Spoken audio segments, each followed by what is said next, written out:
for tuning in to Greenhouse Gurus. This show is made for everybody. We want to help dispel the myths of, controlled environment agriculture, of indoor growing. We really want to make this accessible to everybody, and so we're really excited that you guys joined in. Whether you're watching it live, whether you're watching this later, it's still important to us. We want this to be an interactive piece as well. So if you guys have questions, please message us if you're live.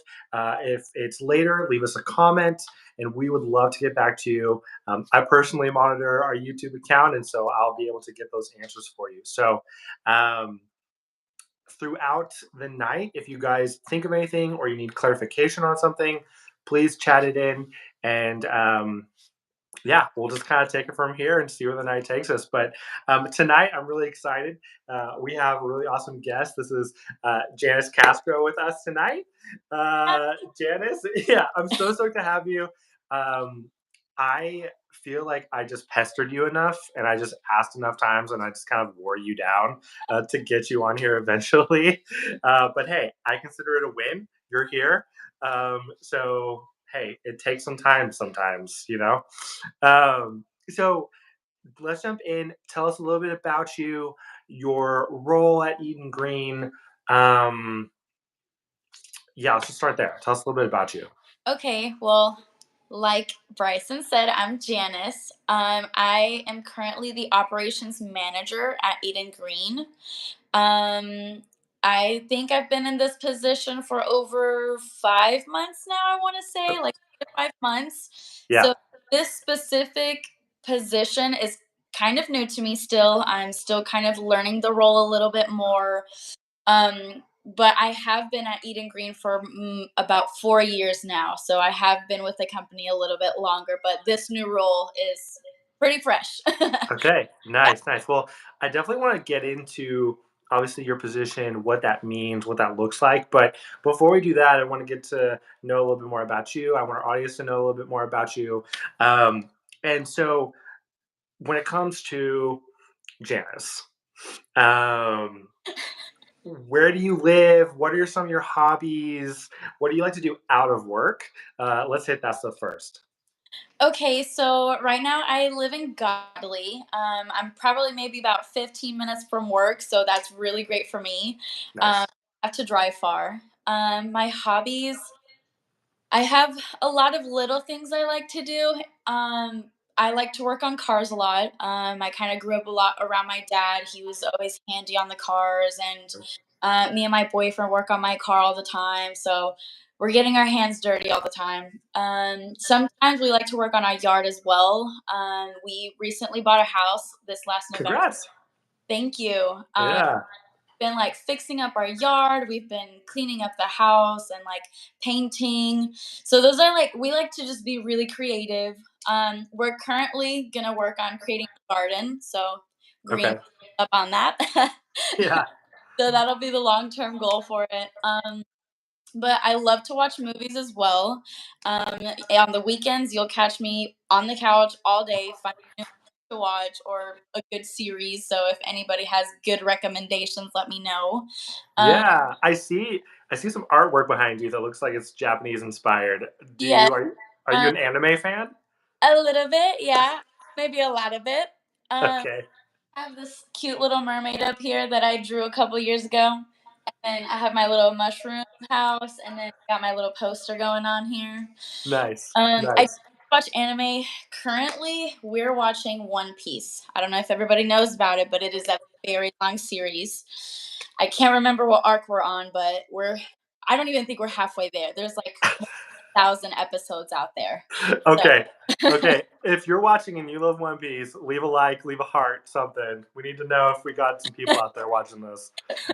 Also, we need to know if it's worth watching 1,000 episodes. So let us know.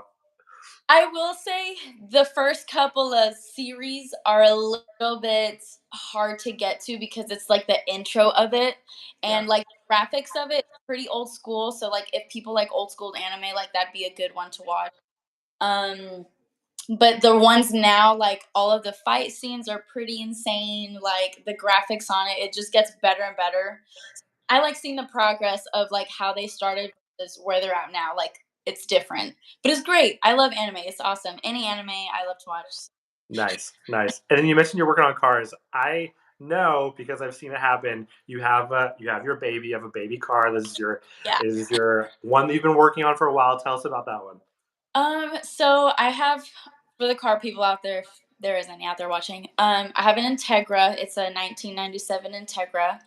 Um, I've had this car for maybe about 3 years now that I've actually like bought it and started like working on it. Yeah, When I first got it, and I remember you know this, but it was busty. yeah. Like it was a multi-colored car. I got it for $1,000, and I'm like, this is my project car. So I started working on it, got new rims, changed the oil obviously on it. We've been trying to change out the power steering rack on it, but that's been taking us a lot longer on it because my power steering pump is going out, which is not great. It's okay. It's Um, okay. and I think it's been about a year now. I finally got it painted one full color. So Yeah, it's red. It's really pretty now. I've been slowly getting it there. There's still a lot of other things we want to do to it. It's just a lot of smaller projects. Things break because it's an old car, so then you got to replace yeah. parts. So I've done a lot of that. But it's been nice. I like having it. The only bad part is I don't have AC in it. Um, Whew. so in the summer, I'm rolling down the windows, up the sunroof, letting the heat in. Yeah. But I mean, I wish everyone could see it because it at least looks really nice now. yeah, And even though there's no AC yet, there's things. The fact that you got it for $1,000 and the way that it looks now, it's amazing. You've done a great yeah, job on that car. yeah. Yeah, Thank you. yeah. Still, There always will be. There was yeah, always something, right? yeah. Um, okay, well, let's jump into your work at Eden Green. Um, you said you're an operations manager. You've been in this role for almost half a year now. Um, Talk me through what does a day in the life of an operations manager look like? What do you do? So I will say every day is a little different. Yeah. You'll have like your easy days, and then you have like your really busy day where you gotta just hit the ground running. But for me, typically, like in the morning, I like to check in with my supervisors. With my role, I am there to kind of help develop all of the supervisors that I'm over. I'm currently over 4 different departments. I am over prop, like the production greenhouse. I'm over production, the pack team, and sanitation. Okay. So those are my 4 major teams that I'm over. So right now, I have 3 supervisors and a team lead that handles most of like the sanitation. But for my supervisors, I help them develop at their role to help develop their hourly employees. So Mm, I'm kind of there to set goals for each team, make sure that we're able to reach those goals at the end of the week, the day, see the bigger scope of the crop scheduling, make sure that we're able to reach our orders, make sure everything gets harvested on time and transplanted, um, as well as just keeping the morale up. There has been days where you're working really hard and you're just tired all the time, like your morale's gonna go down. Like I try and get there in the mornings to be like, hey guys, good morning. How's everyone doing? Like I'm there to kind of interact with the team on a different level than the supervisors as well. So it every day is a little bit different, but I'm kind of there to help the supervisors and kind of guide the plan for the day as well, and okay. anywhere else needed. Yeah, so it's a very kind of big picture position. You get Yes. to see all the moving parts, everything happening. But also the thing that kind of stood out to me is that there's also a personnel aspect to it. There's a developmental aspect to it. So, not only are you, working through all these operational plans, but you're also um, keeping an eye on the people themselves, right? Like, is it kind of your job to help kind of like identify maybe like talented, passionate people to help develop them, or where does that fall in line? Yeah, so kind of with the development, it's kind of for everybody. Like there are those people that are more outspoken tell you what their goals are for the future, and we will try and help them get there if we can. And we also notice the peoples that are kind of lacking or falling behind, and how can we help them develop to where we need them to be, like their performance, and like, oh, hey, there's an easier way to do it this way, so let me teach you that way so maybe you can be faster, or maybe I Yeah. you create those skills or develop those skills that you didn't have. And like right now, we're having a lot of new people having two different shifts. We're definitely getting a lot more people in. So just trying to identify early on the days so that way everyone is up to the same level as well. Yeah. Um, and there's a lot of opportunity. There's always some room for improvement. Um, and especially like with trying to expand, like I know there's people out there that care and are willing to just move up because like I was there. Yeah. Yeah. So how many out of all of those teams, how many employees would you say are in all of those teams combined? I would say roughly about 60 people or so in total of like what I oversee, maybe 60 to 70 employees. Yeah.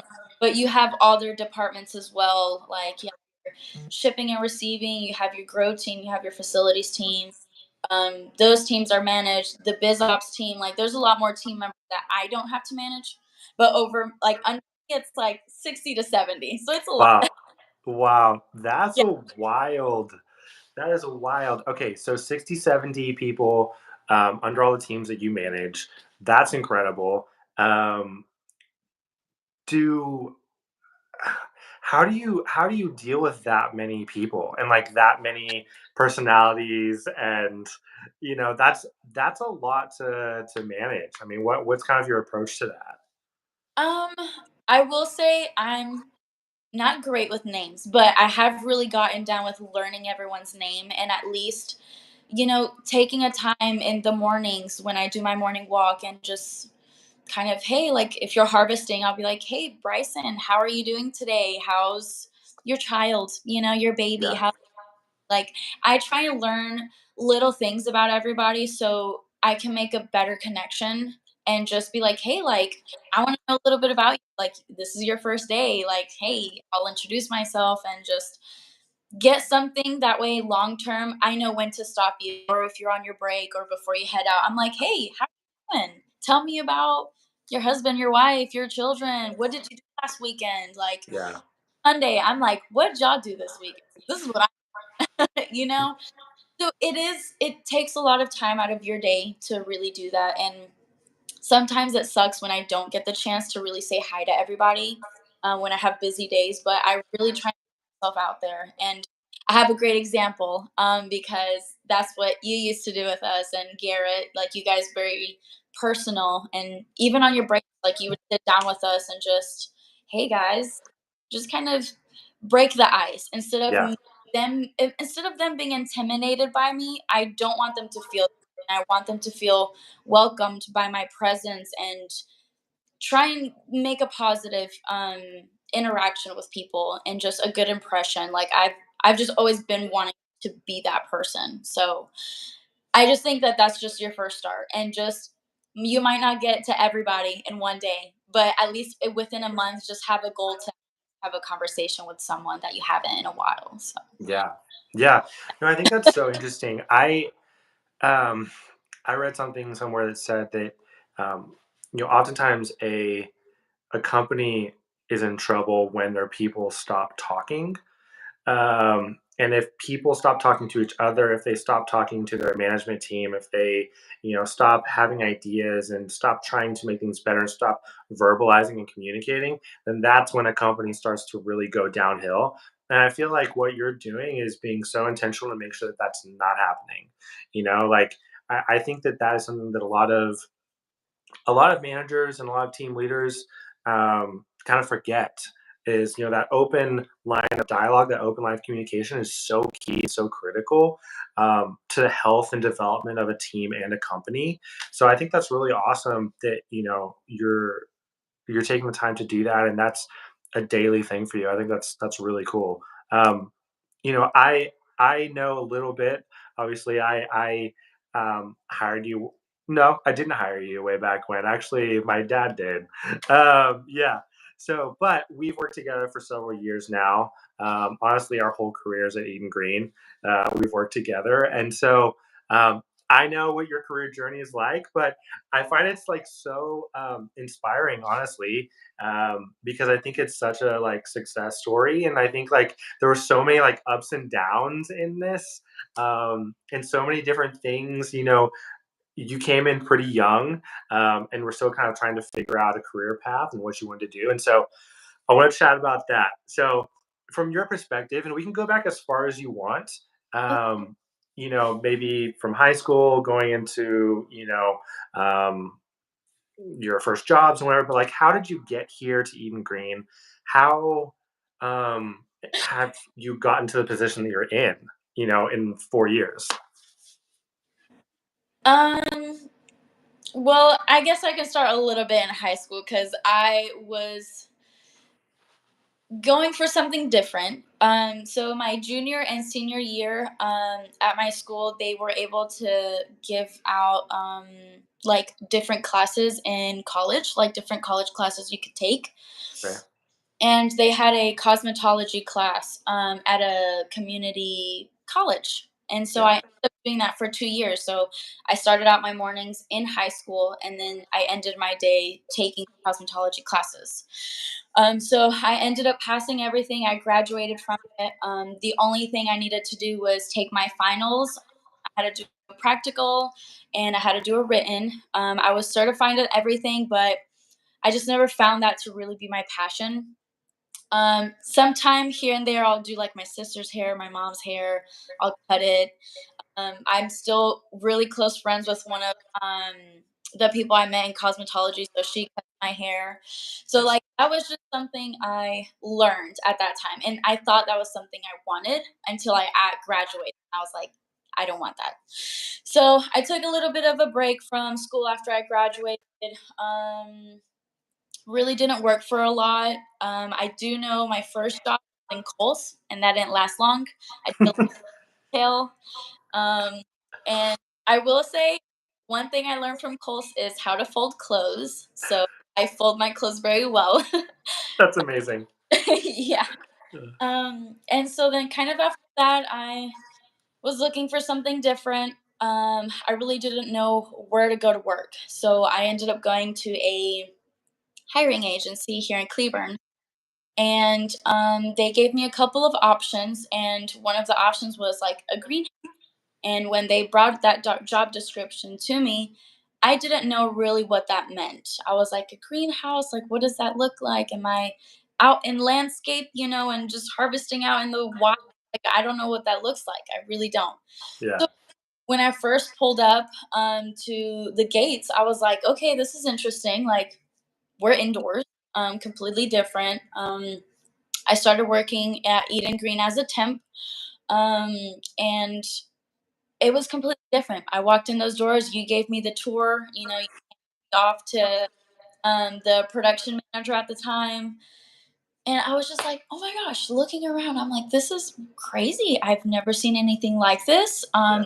Especially in Cleburne. Like, who knew that that would be in Cleburne?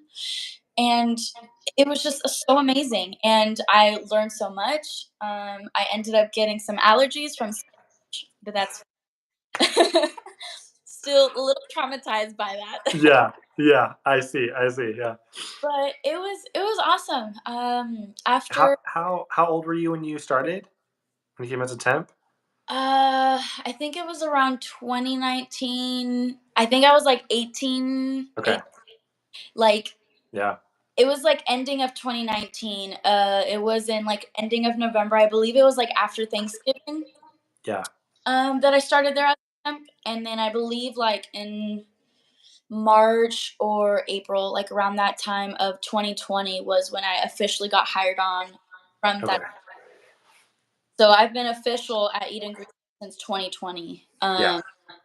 And it was just a very different experience, and I really didn't know if I was ever going to stay there long term. Like it was just like a job. I was just looking for a job, and I got a job. So I was like, I'm going to make sure I keep it. Yeah. And I don't know, one thing left to another. I started asking a lot of questions. I started learning. I started showing, the development that I wanted to do.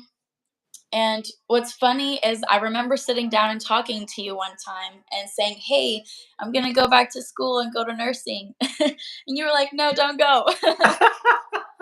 And that was something like I wanted to try, but then Yeah, I don't need to try that. Like, I'm good where I'm at, like I there was multiple times where I wanted to try something different, but it just never ended up going that way. And yeah, something kept telling me to stay at Eden Green, and I stayed.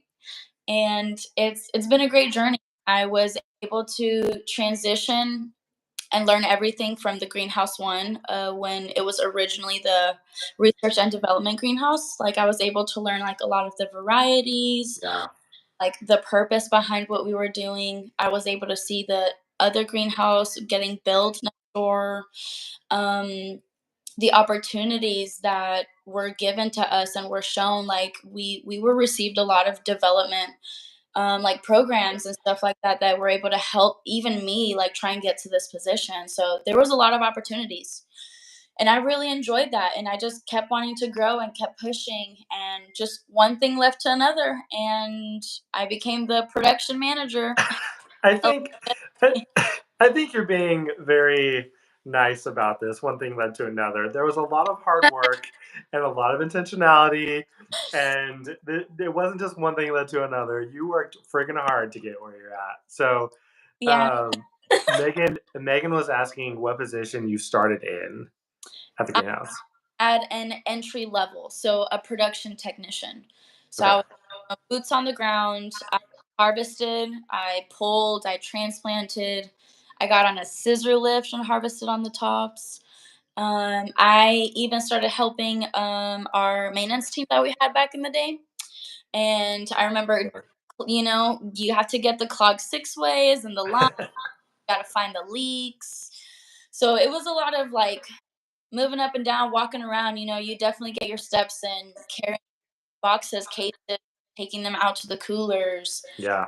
It was just a lot of movement, a lot of work, taking out the trash through, there was a Yeah. lot about it too. Um, Well, that's the thing, and I know this, and that's why I don't, I don't want you to, just be like, well, it just kind of happened. Like, no, like you, you worked really hard. You've put in hours and hours and hours in like brutal heat, and you've gone through really almost every major pivot that this company has had. You've gone through it, you've worked through it, you've been a part of it, and so I think that's pretty incredible for not only for you like to stay in the company during these pivots, but also to grow and to keep rising in the ranks. Um, to a point now where you are over 70 people and four teams, and like that's pretty wild. That is pretty wild to think about. And I think it's really impressive. That you've stuck with it and I the fact that I was like, no, don't do nursing. Yeah, I'm like, I feel bad now. I'm like, oh shoot. Oh it no, was, I hope it was the right decision. Oh man. No, that's awesome. So, kind of going to some of these pivots that you've been a part of, what were some of the most challenging ones?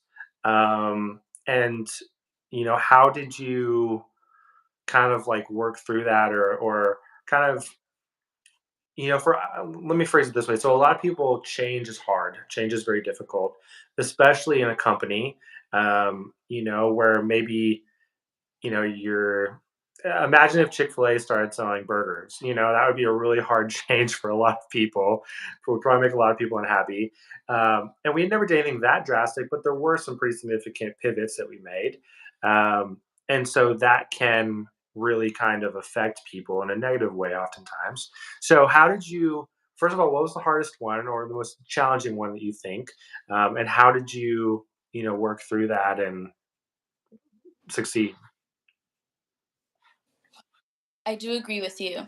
Change is definitely hard to go through, especially after you have been used to something for so long. that you end up getting better at it, and you get better, and then next thing you know, hey, pivot, slow what you just learned, we're gonna learn this thing.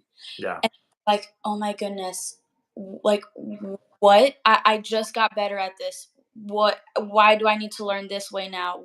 I'm so confused. So the one thing I will say, there has been a lot of challenges with it, but I will say something that has helped me overcome is to learn the reason why we're pivoting. So, Mhm. what is the goal for us to change? So, for the example, like after we uh, a process for harvesting, we just learned this process for harvesting, and they figured out a better way to harvest or to rearrange your heads in a case or how to do this or a QC process that is implemented. People always freak out because they don't really know the reasons behind the change, but Mhm. when they know that it's gonna be either beneficial or if this is just a trial to see if we can get better, Mhm. like, they just have to really understand the more purpose to it and the reason why. And that is something that was really hard for me, was that because production, and I had to learn different things every single day or every other week, and every time someone says, "Okay, we change something," everyone's like, "Oh, no, change. We don't wanna go through change." But now every time that I hear change, I'm like, "Great. What is the change? How is this gonna help us? What equipment do we need? Is it better equipment? Like, what are we missing to make us better?" And we have changed so many things, but I feel like now every time I hear the word change, I'm like, "Yes, I'm ready. Let's change. Let's bring a positive twist to it. Let's not bring negative." So every time I bring it up to my supervisors, I'm like, "Guys, this is a good." I'm like, "This is nothing to be scared about. It's a really good thing that we're having to go through this, because at the end of it, it's gonna make us better, ourselves, like the company, our employees, like everyone." And it's also the way you present it. Everyone freaks out when they hear change, but it's like, "It's a change. We're gonna be happy about it because it's gonna make us better." Yeah, no, that's really good. And I think, I mean, if you think about it this way too, any type of growth is also change, right? And obviously, some change is not growth and some change can be bad. But oftentimes, if you look at it that way, that, we are trying to grow as a company, we're trying to grow as a team.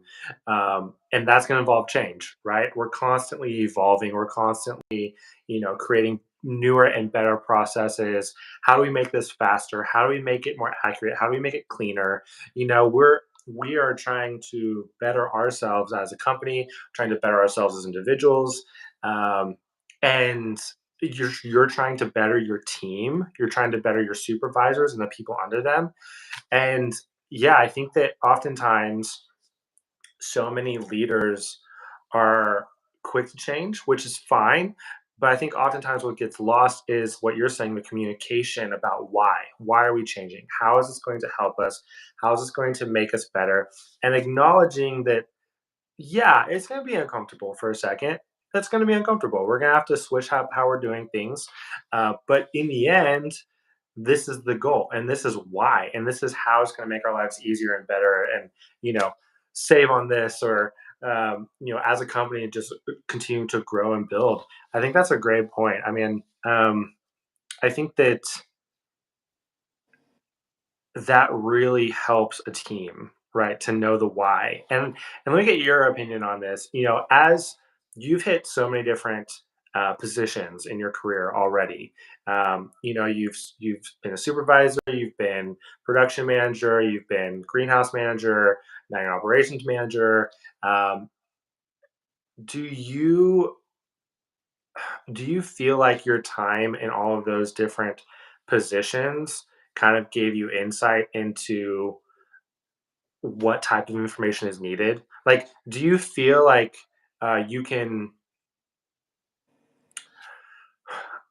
Where do you feel like the line is to like oversharing versus undersharing to a team? That's the question I'm trying to get to. Okay, so I think the more information you're able to give out, it definitely broadens your understanding. So yes, like from my experience with being a production technician, sometimes like the conversations that the higher ups end up having, like some of it doesn't fully translate over to us. So like one of the barriers that I remember having was we always got the pivot. So we always got the action, but Mm, we never got the, hey, this is coming down the line and it's going to come down in a couple of days or in a week. So you can give your team to adjust to it. And I will say they are days where it's like a fast change and it's like, wait, stop what you're doing. We have to do this instead. So like I think now with the position that I'm in currently, like I'm able to see like in those bigger meetings, the understanding of like the bigger scope. And then I'm slowly able to translate that to like my supervisors. And then I let my supervisors know, hey, let your teams that, hey, in a week, this is coming mm, down. Like I'm trying to build a better communication line from the needs that we're needing as higher ups so that they're able to understand the reason why they're having to do that type of work or extra work or this. Like they're able to really fully understand like what is on their plate and what they're having to get done for. yeah. That would get missed just in the translation of it. It was always giving them the action and the go, you got to do this, but never the, oh, hey, this is the bigger picture of it. Like, if we have to harvest this, it's because XYZ. Or if we have to change and we got to do this is why. And it's going to come down the line sooner than expected or something. So, anytime I hear news that I think it's beneficial for my team members, I will relay that to the supervisors and I ask them to relay it to their teams. That way, they feel more in the loop instead of just out of the loop. Because I remember when things were very new, like that was something that always got missed. And now we're making sure everyone is in the loop of what is needed to know. I don't Yeah. know, that was a lot.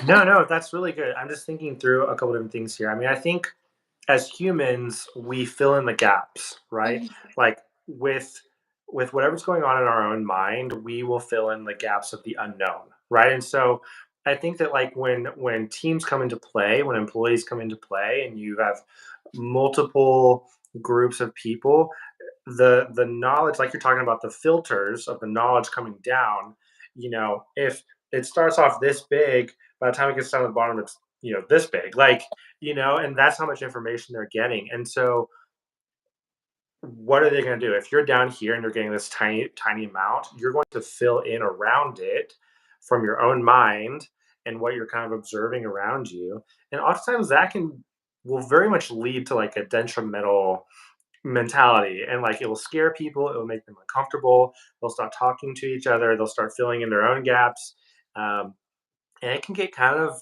it can get kind of negative pretty quickly, because I think too that like you know I think in general as humans the fear of the unknown can be stronger than like the promise of the known. So like, you could say that like, well, I know that we are going to do this today. But if you don't know what you're going to do tomorrow and you don't know what you're going to do the next day or for the next week or next year, that will be the like overriding thought in your mind, right? That's the stronger thought. And so I think that you're right, and that it's almost impossible to overshare the why behind behind something to your team, um, and by oversharing, you fill in all those gaps and they can't, right? You don't leave any gap for them to fill in themselves, because that's when things can get a little hairy, you know? Yeah, no, I definitely agree on that. I Yeah, was so I know like I'm only getting told this little tiny information, but what else do I need to know? So that's yeah, fill in those gaps for everybody so everyone is more in the loop. Even if it has to deal with another department that does, you know, so like all of my departments, like they rely on each other. So in prop, let's say if prop brings over a couple of racks, but they need more racks. Production needs to be able to empty those out quickly, give them back to prop, so then production still has the seedlings to be able to transplant. So like prop and production rely a lot on each other. And then production and pack rely a lot on each other as well, because production is needing to harvest the orders for pack, and pack is relying on them to get the orders ready and get everything harvested so they can QC it, pack it, and send it off. So like all of my teams really rely on each other. So on really busy days, like I'm checking on every single department, be like, hey, prop, what do you need? Okay, production, what do you need? Okay, hey, production, prop needs this. So ASAP, Yeah. do this. Like, hey, pack, where are you at? Do you need more product? How's your team doing? Oh, you're low on heads. Okay, if prop is done, let's move heads over. Let's So we always just try and always help each other out, and even just with communicating with all the supervisors and just letting them know, hey, we're low here, we need more here. Oh, you guys need to do this to get this. Like, even just with that information and just relaying it to your teams. Hey guys, this is where pack is at. We gotta harvest more, or hey, we need to stop transplanting and gotta pivot. Do this first because we orders out. So it always happens, but it's just being able to rely on each other and move as needed. Yeah. Um, so even just with the smallest information, just be able to speak clearly and just be transparent with what the needs are. So yeah. Yeah. Yeah. So Kyle is asking, what is the hardest part of being an operations manager? Ooh, um, that's a good one. I will say sometimes it's hard to deal with the people when you're peopled That's a great way of putting it. Yeah. out. Yeah. Because I love to chat and I love to stay positive, but man, there's those days where you're really just peopled out and you gotta just put on a smile and like, we're gonna do this, we're gonna keep going, even though there's like fire going on behind you. Um, Also, it's kind of nice to have those bad days because then oh hey, this is the worst it can get. It's just gonna get better. Yeah. Yeah. But I mean, other than that, though, I love it. There are the hard parts of it, especially with the busy days and when we have to pivot. Those are kind of hard because you're like, man, we're maxed out, but we still have to get it done. So just figure out where you have to put people and what to prioritize, because everything is important. But then we have to jeopardize other product or something else to be able to prioritize one thing. So I'd say making those decisions is kind of hard, especially when you're just like, what do I do? I need yeah. to try and make the right choice right now. Yeah. Um, so I will say those are challenging as well. Like when you're stuck and you're like, I really have to think very smartly about this before I make the decision. Yeah. Yeah. Well, I think that is something that a lot of people don't think about when they talk about wanting to be in a position of management or a position of leadership. That oftentimes, you know, it feels like kind of the higher you go up, oftentimes the less work you have to do with your hands, but the more work you have to do with your mind, and that oftentimes the decisions you're making have greater impact. Um, and I think that that can be hard on leaders, especially on you know operational managers, directors. Once you go C-suite level, like the decisions you make directly affect what's happening in your business and the outcome of that. And I think that yeah, that can be really heavy sometimes, and difficult in a different way, right? It's exhausting, not physically, but it's like mentally exhausting. You're like talking about being peopled out, and you're like, I just have nothing left because I've been thinking so hard, and I have to deal with this person that's acting crazy. Like I get it. It can be overwhelming sometimes, and you gotta definitely like recharge. Oh yeah, and I have those days where the moment I walk through those doors, I got Jan- Janice, I need you. I'm like, wait, guys, I just walked in. Like, Yeah, yeah. Let me finish my coffee, please. Uh, RMK, I don't understand the question. If you would maybe rephrase it and ask it again, we'll try to get that answered for you. But Janice, what would you say if somebody is wanting to pursue a career like you, if somebody is wanting to either get into, indoor agriculture, or maybe it's a completely different industry, but they want to work in operations, they want to become a manager, they want to become an operations manager, um, what would you recommend for them? I will say the biggest thing that helped me was being vocal about what I wanted. Because I will tell you what, I am not a mind reader.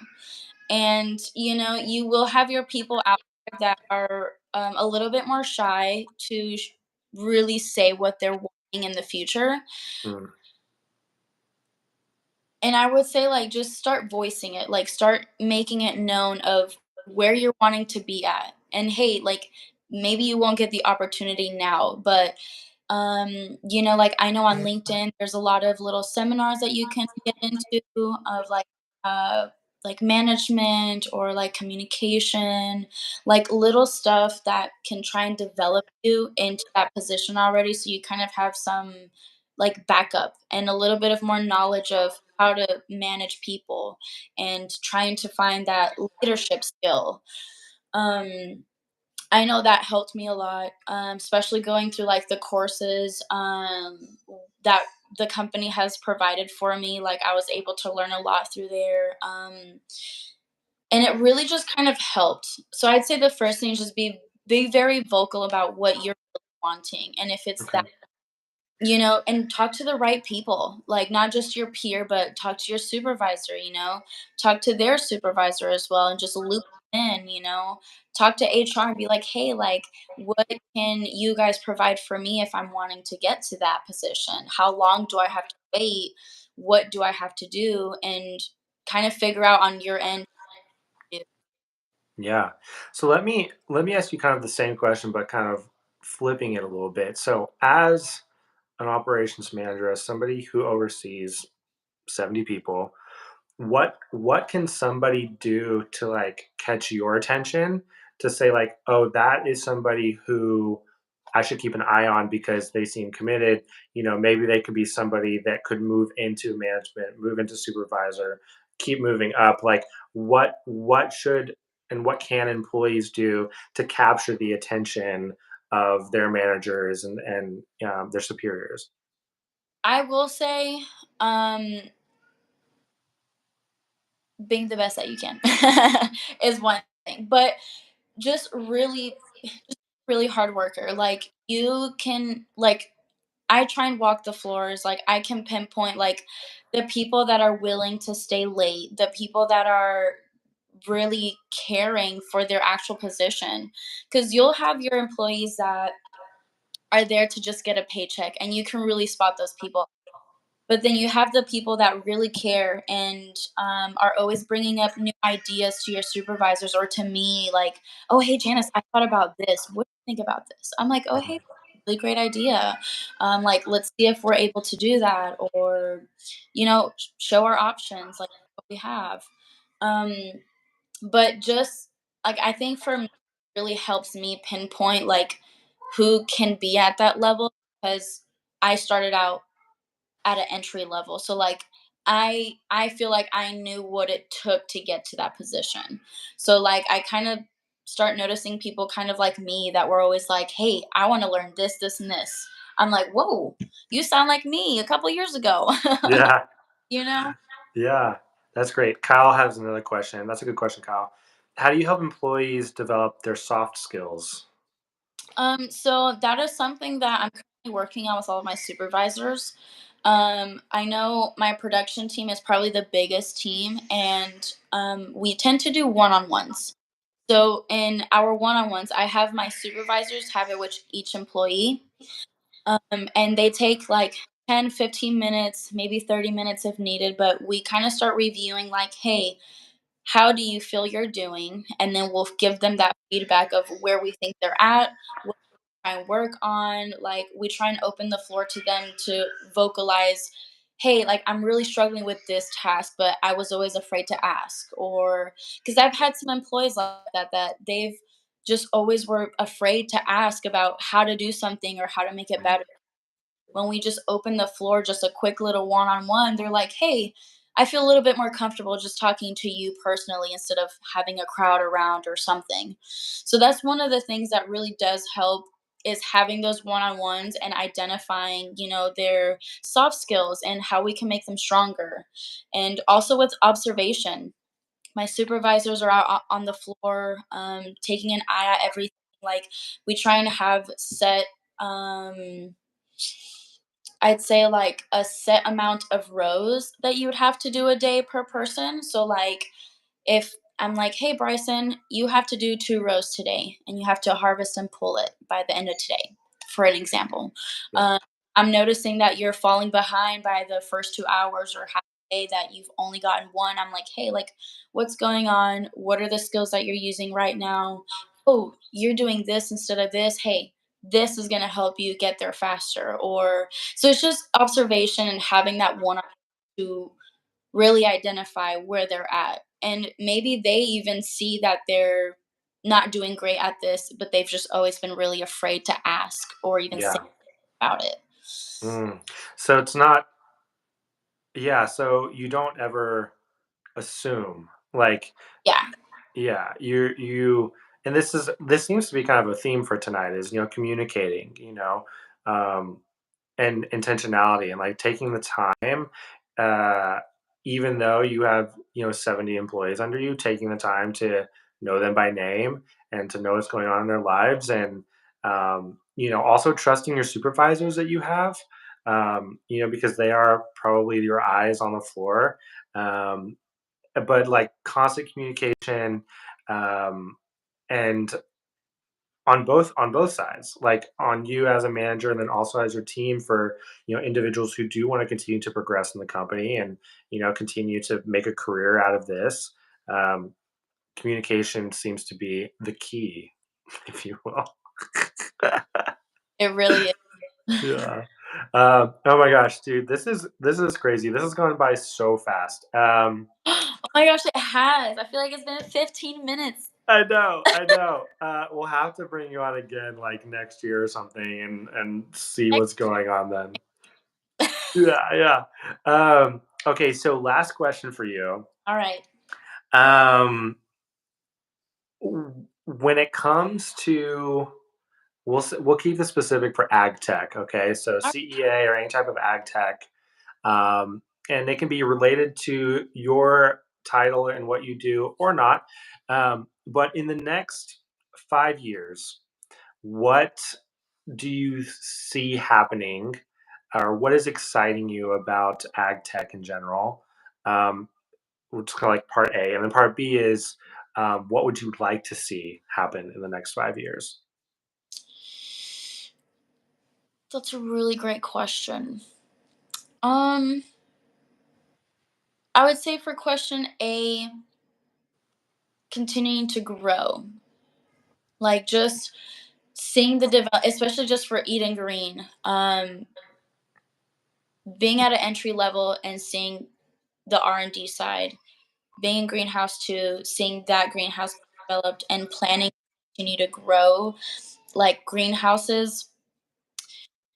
It's going to be really interesting to see how many more varieties we can do, how much more packing and or we can ship out just from our like, just being able to see the development of that. I know right now we're working on a program. We've been working on a herb program for so long. We're so close to it. And being able to do that all in Cleburne and be able to distribute it out is like very amazing to me. Like, Yeah, it's still to this day, I'm shocked. Every time I walk in the greenhouse, I'm like, I work in this place. What? So, and the opportunities, I know the growers work really hard. To really learn how to grow in a greenhouse and the varieties that you have to grow. Like, having to learn all those recipes, and it's a lot of work, but working as a team, like, we've been able to have 2 greenhouses already. So it's crazy to even just think about 5, even just 1 year, like, what can we do in a year? yeah, And I don't know, for 5 years, that's a long time, and I feel like a lot, a lot can happen, but I just really can't wait to see like what else we can do, especially with varieties and who can we reach? Where can we go? I It's limitless. It's literally limitless. It's awesome. Yeah, yeah. No, I Yeah. feel the same way. It's so funny because like I know people like, oh, they're just homers, like they work there, they have to say that. And that's not it at all. Like it really is an exciting time and an exciting place to be. And I feel that excitement 100%. Um, Janice, if people want to chat more with you after this, if they have questions for you, or they want to connect, maybe, how can they find you? I have a LinkedIn. Okay. So you can definitely find me there. Okay, cool. So if we repost this and stuff, and I'll probably put it in the description as well. I'll get your Okay. LinkedIn Yeah. link, and are you cool if people hit you up and ask you questions and stuff like that? Yes, I'm totally Okay. with it. I might not have all the answers, but I will get you some answers. All right, all right. Well, everyone, thank you so much for watching. Whether it was live or whether you're watching this later and after the fact, we really appreciate you guys. Really appreciate you guys joining in. And if you have questions, like I said, even after this is over, please put them in the comments, and we'll get those questions answered for you. So appreciate your time, Janice. Thank you so much for coming on. And like I said, we'll have to do this again. And like you said, who knows where we'll be in a year from now. So. All right. Well, you have a great night, and take it easy. Have a good one. You too. Bye. All right. See ya.